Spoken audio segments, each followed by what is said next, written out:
Halo semuanya, jumpa lagi dengan Awan di sini. Hari ini kita akan bahas mengenai kelanjutan materi pengaduan pajak gua, guys. Di kronologis yang nomor 5 ya. By the way, disclaimer dulu teman-teman ya. Disclaimer bahwa isi video ini bukanlah saran profesional konsultan pajak buat Anda semua, teman-teman ya. Jika ada informasi yang salah dari video ini, teman-teman langsung aja sampaikan di kolom komentar ya, teman-teman ya. Nah, di video-video gue sebelumnya, gue sudah sampaikan informasi mengenai adanya pengaduan pajak gua kepada Komwasjak ya, terhadap beberapa orang yang diduga oknum petugas pajak. Orang-orang ini sudah diduga sebagai oknum petugas pajak ini, sudah gue peringatkan secara pribadi teman-teman, dan sudah gue informasikan kepada kasihnya, kepala seksi, yang diduga juga oknum, sudah gue laporkan ke pejabat tinggi di DJP Pusat, teman-teman, dan sudah gue laporkan juga ke email pengaduan@pajak.go.id. Semuanya hanyalah omong kosong saja ya, karena tidak ada hasil sama sekali hingga hari ini, teman-teman ya. Jadi yang teman-teman yang di tulisan surat pajak ada kering pajak pengaduan itu udah goodbye ya, nggak usah dianggap saja teman-teman ya, nggak akan diproses. Nah sekarang prosesnya sedang masuk ke Komwasjak, Komite Pengawas Perpajakan. Komwasjak ini lebih tinggi daripada DJP, dia ada di Kementerian Keuangan. Nah kita berharap banget nih sama Komwasjak teman-teman ya, katanya sih ditunggu 14 hari. Sekarang sudah 1 minggu nih, kita belum ada responnya, kita tunggu respon DJP 14 hari kata Komwasjak. Oke, mari kita baca kelanjutan materi pengaduan gue kali ini yang kelima ya. Jadi gue membuat kronologis teman-teman ya. Gue bikin kronologis lengkap dari apa yang terjadi pada pengaduan ini ya. Teman-teman kalau Anda mau mengadukan seorang pejabat juga sama, Anda harus bikin kronologis pajak yang lengkap teman-teman. Jangan cuma asal ngelaporin orang ya, tetapi ada kronologis yang lengkap, kemudian materinya apa, masalahnya apa yang lo laporkan, mesti tertulis dengan lengkap teman-teman ya. Nah, gue bikin nih tulisannya. Ada 10 lembar teman-teman ya. Ada 10 lembar dan akan gue bahas satu persatu. Di video-video gue sebelumnya sudah gue bahas satu persatu teman-teman. Nah sekarang kita sampai di poin kelima. Masih ada banyak teman-teman poin-poinnya ya. Nah poin 5 ini tanggal 2 Mei. Jadi kemarin kan kita sudah bahas tuh mengenai data-data dari dia ya. Data-data dari si oknum ini yang diduga palsu lah, diduga ada upaya pemerasan lah, diduga ada kesengajaan untuk menyembunyikan detail lah dan sebagainya ya. Nah, sekarang yang poin kelima adalah diduga upaya pemerasan terselubung dengan ajak-ajak ngobrol ya, teman-teman, ajak ngobrol ya. Pernahkah Anda di WA oleh petugas pajak diajak ngobrol? Pernahkah? Kalau pernah silakan di komentar, teman-teman. Yang pertama, walaupun oknum AR ini sudah mengetahui bahwa WP sudah memiliki kuasa konsultan pajak, tetapi oknum AR ini masih berusaha melakukan pendekatan pribadi kepada WP wajib pajak melalui chatting WA. Isinya gini, siang Pak, kapan bisa dijadwalkan ngobrol di KPP? Nah, jadi dia sudah tahu nih ada kuasa konsultan pajak, tetapi dia sengaja tidak peduli dengan kuasa dan langsung WA kepada si WP-nya. Siang Pak, kapan bisa dijadwalkan ngobrol di KPP? Ngobrol teman-teman ya, tidak ada surat panggilan, tidak ada surat undangan, tidak ada apa-apa. Ngobrol-ngobrol saja ya. Nah, jadi diduga teman-teman ya, ini bukan tuduhan, tapi diduga ya. Diduga ini adalah salah satu cara untuk menjebak WP ketika datang sendiri tanpa didampingi oleh konsultan pajak yang sudah dikuasakan. Kan dia berharapnya kan eh, datang tanpa kuasa konsultan, non? Kalau kalau dia berharap dengan konsultan, pasti ngomong ke konsultan dong. Tetapi kan dia ngomong langsung ke WP. Berarti kan ada harapannya jangan sama konsultan ya. Nah, jadi diharapkan ketika datang sendiri tanpa konsultan, nah supaya diduga nih ya bisa terjadi upaya pemerasan terselubung melalui ajakan ngobrol-ngobrol secara tidak resmi gitu teman-teman ya. Ini perilaku yang sangat buruk menurut gua teman-teman ya. Sangat buruk karena apa?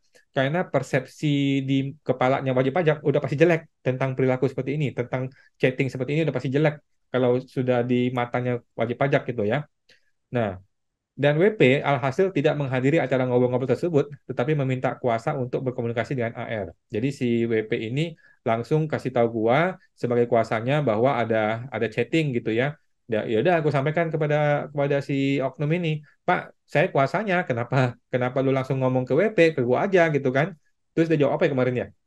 Dia jawabnya, ya WP berhak tahu juga katanya. Lah, gue bilang gue ini kuasa gitu. Semua yang lu kasih tahu gue pasti akan gue sampaikan ke WP. Gue bilang gitu kan. Ya gue ini kuasa bos. Gue ini sudah dikuasakan. Semua disampaikan ke gue pasti akan gue sampaikan kepada wajib pajak. Kan gue dibayar oleh oleh si pemberi kuasa gitu ya. Sesimpel itu pemikirannya. Tetapi ya memang oknum begitulah cara cara kerjanya teman-teman ya. Nah, jadi itu teman-teman. Apakah Anda pernah mengalami hal seperti ini? Pernahkah lu di chatting oleh petugas pajak diajak ngobrol-ngobrol teman-teman ya tanpa ada surat resmi dan sebagainya. Oke, mari kita bahas sebentar teman-teman ya. Kita akan bahas sebentar. Sebenarnya sih nggak ada yang salah teman-teman ya. Yang namanya petugas pajak melakukan upaya persuasif, ngajak ngobrol-ngobrol kan hal yang biasa teman-teman ya. Tidak ada yang aneh sebenarnya. Nggak ada yang luar biasa. Tetapi hal ini menjadi aneh ketika WP itu sudah memberi kuasa kepada seorang konsultan pajak. Oke, ini adalah hukum teman-teman ya. Ini sudah hukum ketika WP memberi tanda tangan di atas materai kuasa kepada seorang wajib konsultan pajak, maka sudah resmi secara hukum dia mengkuasakan kepada seorang konsultan pajak. Itu teman-teman ya, itu sudah clear gitu. Nah, banyak oknum atau calon oknum yang pura-pura bego itu, pura-pura nggak ngerti, pura-pura bodoh, pura-pura nggak tahu adanya kuasa gitu, atau sama sekali nggak peduli dengan kuasa gitu loh ya. Nah, jadi si si oknum ini yang diduga oknum ini AR ini tidak peduli gitu loh. Walaupun dia sudah tahu ada konsultan pajak, sudah dikuasakan, tapi dia melangkahi si konsultan pajak ini. Dia tidak gubris gitu loh. Dia tidak mengindahkan, dia tidak menghargai konsultan pajak. Dia tidak menghargai profesi konsultan pajak gitu teman-teman ya.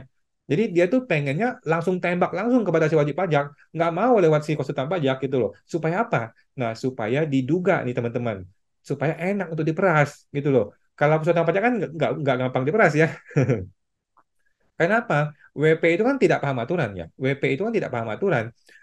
Tidak akan dengan kritis mempertanyakan aturan hukum gitu. Jarang ya WP yang dengan kritis mempertanyakan aturan hukum. Nah, kalau ditembak sebuah angka yang besar, anggaplah 500 juta yang seperti yang kemarin gue bilang itu ya. 500 juta nih pajak mesti dibayar nih. Langsung ciut nyalinya ya. Langsung ciut nyalinya si wajib pajak gitu loh. Nah, dari situlah bisa terjadi yang menurut gua nih potensi pemerasan terselubung gitu teman-teman. Nah, dengan memanfaatkan ketidakpahaman WP inilah yang tidak paham akan aturan pajak.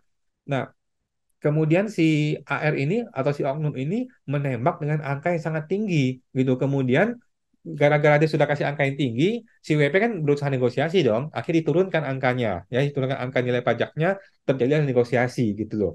Nah, ujung-ujungnya WP tetap membayar pajak yang cukup besar, cukup tinggi, tetapi tidak ada dasar aturan gitu teman-teman ya. Nggak ada dasar aturan, nggak ada dasar hukum yang dipakai atau nebak-nebak dasar hukumnya gitu. Oke, itu teman-teman ya argumen gue tentang kenapa bagaimana perilaku oknum ini melangkahi konsultan pajak gitu teman-teman. Nah, teman-teman, menurut Anda ya, tindakan seperti ini apakah akan meningkatkan kepatuhan WP atau justru menurunkan kepatuhan WP? Menurut gua sih ini tidak akan meningkatkan kepatuhan WP ya, justru akan menciptakan ketakutan dari wajib pajak itu teman-teman. Wajib pajak yang tadinya biasa-biasa saja udah takut diperiksa, takut ketemu AR, makin takut lagi ketika dia sudah kuasakan tetapi AR masih kejar-kejar si wajib pajak gitu ya. Nah, WP kan pikir gini, WP kan berpikir, loh, kan saya sudah memberi kuasa kepada konsultan pajak itu. Kenapa petugas pajak ini masih chatting ke gua secara pribadi gitu? Jadi buat apa gua bayar konsultan pajak kan gitu? Jangan-jangan gua mau diperas nih. Wah, kalau gitu gue makin makin takut gitu, makin gak berani ya. Nah, kenapa dia nggak mau lihat konsultan pajak gitu? Kenapa dia mau ngajak langsung ke gua ngomong gitu? Apakah gua mau diajak negosiasi atau mau diajak apa ini? Pasti gua akan digoreng di sana nih. Nggak mungkin gue dibiarin biasa-biasa aja gitu kan? Itu pemikiran wajib pajak itu teman-teman ya. Nah, pikiran WP kan jadi liar gara-gara chatting-chatting seperti ini loh, chatting-chatting tidak resmi seperti ini jadi liar gitu loh pemikiran WP teman-teman ya. Nah, karena perilaku dari oknum petugas pajak seperti inilah yang kita duga dengan sengaja ya, kita duga dengan sengaja ya tidak mengindahkan surat kuasa konsultan pajak. Akibatnya jadi gitu, akibatnya jadi wajib pajak yang sudah takut semakin takut gitu loh. Wajib pajak yang sudah menghindar semakin menghindar, bukannya semakin mau datang gitu teman-teman ya. Jadi si oknum AR ini dengan arogannya, dengan sombongnya, dengan kesewenang-wenangannya berpikir, gue langsung aja deh SMS atau WA si wajib pajak, datang lu, harus datang lu gitu. Tanpa mengindahkan kuasa konsultan pajak. Nggak usah peduli sama konsultan pajak. Gue maunya langsung dia yang datang gitu. Kesombongan seperti inilah yang akan menghancurkan kepatuhan wajib pajak ya, yang akan menghancurkan muka Ibu Sri Mulyani ya, yang akan menghancurkan apa namanya wajah DJP gitu loh secara umum gitu loh teman-teman ya. Coba deh teman-teman, apakah Anda pernah mengalami kejadian seperti itu teman-teman ya? Apakah Anda pernah di chatting oleh AR, ngajak ngobrol-ngobrol gitu ya, tanpa ada surat resmi, tanpa ada surat panggilan. Nah, silahkan disampaikan di kolom komentar teman-teman ya.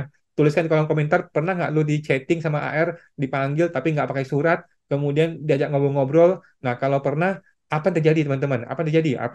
Apakah lu diajak ngobrol santai-santai saja, atau ternyata lu diperas, atau ternyata lu dikasih potensi pajak yang luar biasa besar, ataukah apa? Ataukah apa? Sampaikan teman-teman di kolom komentar ya.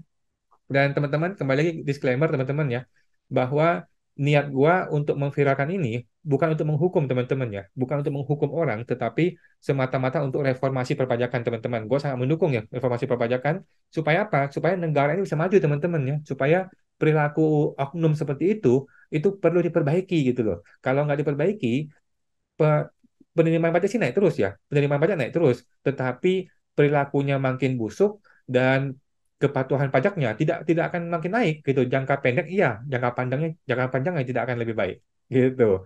Nah, by the way kita ini manusia teman-teman ya, kita ini manusia. Kalau emang salah ya udah, kita kan bisa bisa salah dong. Nah, kita manusia bisa salah. Kalau salah ya kita minta maaf gitu ya. Kalau dia salah dia minta maaf. Kalau gua salah gue minta maaf. Sesimpel itu teman-teman ya, sesimpel itu. Cuman ada beberapa oknum yang dengan kesombongan yang luar biasa, nggak peduli dia merasa di atas angin, dia merasa dia pemerintah, dia merasa dia punya kuasa. Nah, akhirnya dia nggak peduli. Mau konsultan dia nggak peduli, semua nggak peduli. Pokoknya apa yang dia mau harus diikutin. Kalau nggak diikutin, gue naikkan pemeriksaan lu, gue naikkan ke bukper lu, gue apa-apain lu. Jadi ke kesewenang-wenangan seperti inilah yang salah teman-teman ya, perilaku yang salah. Dan gue berharap banget Komwasjak itu betul-betul serius kali ini ya menanggapi perilaku seperti ini. Itu teman-teman ya.